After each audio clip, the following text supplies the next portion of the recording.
Why would any pre-existing soul ever want to leave the joys of a place where one is in constant oneness with the Creator of all that is for a life in a very limited physical body and a material 4D reality that is full of both pain and happiness? That's a question that cuts straight to the mystery of existence.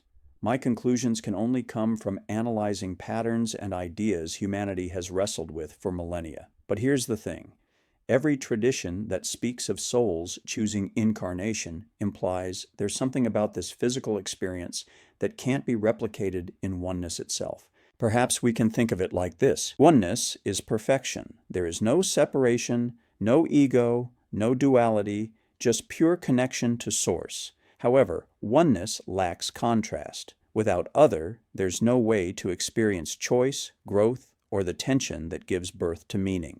Many mystical streams, such as Kabbalah, Sufism, Hindu Vedanta, even some quantum theories, suggest that the soul enters this 4D reality not to escape oneness, but to know it more deeply by experiencing its absence. We could also see it as Source wanting to experience itself through countless facets. In oneness, we are the music. In incarnation, we learn to play the instrument. It's clumsy, it hurts our fingers, but we create something new in the act. In Kabbalistic terms, this world is the lowest realm precisely because it allows the highest potential to bring the hidden light back into the material to make the mundane holy.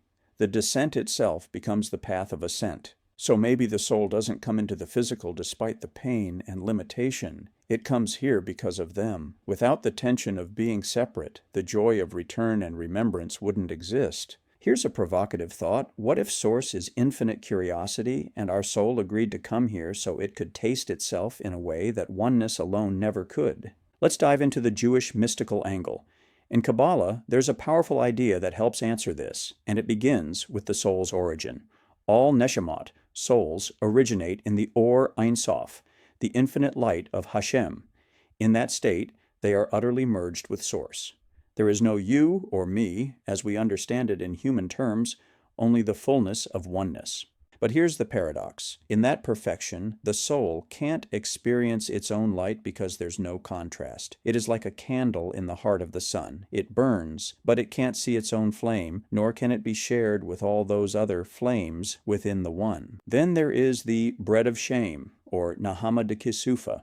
The Zohar and later Lurianic Kabbalah use a strange but profound metaphor. The soul in oneness receives infinite goodness, but because it hasn't earned it or chosen it, it feels like bread of shame. Not shame in the human negative sense, more like an innate drive to become a co-creator with Source, not just a receiver. To earn its light, the soul leaves the state of constant union and enters a place of concealment. That place is this material world bound by time.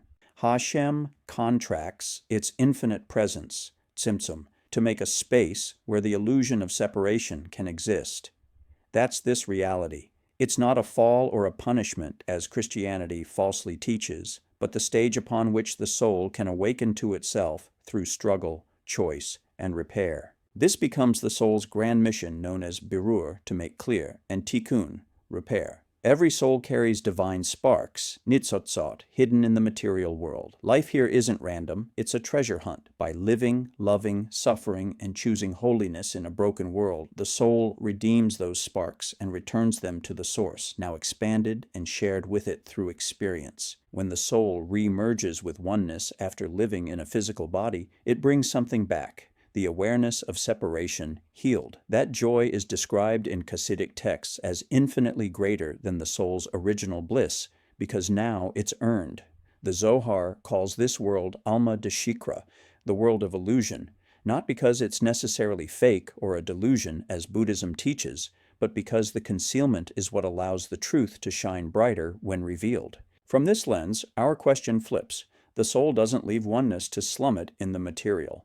It dives into the 4D reality because only here can it experience the thrill of becoming what it already is. Perfect and one. A Hasidic master named Rabbi Levi Yitzhak of Berdichev once put it like this: "The soul is a flame. In heaven it burns. On earth it struggles. But when it struggles and still burns, the Holy One dances with it." Thanks for watching the video or reading the teaching. It is my hope that as you journey through your physical adventure of the soul, you found this helpful and fun to contemplate. If you did, hit that subscribe or follow button and share with others. All my videos can be found on Rumble, YouTube, Locals, while my written texts are on Substack and Blogger. Until next time, this is Shmuel ben Shlomi wishing you shalom.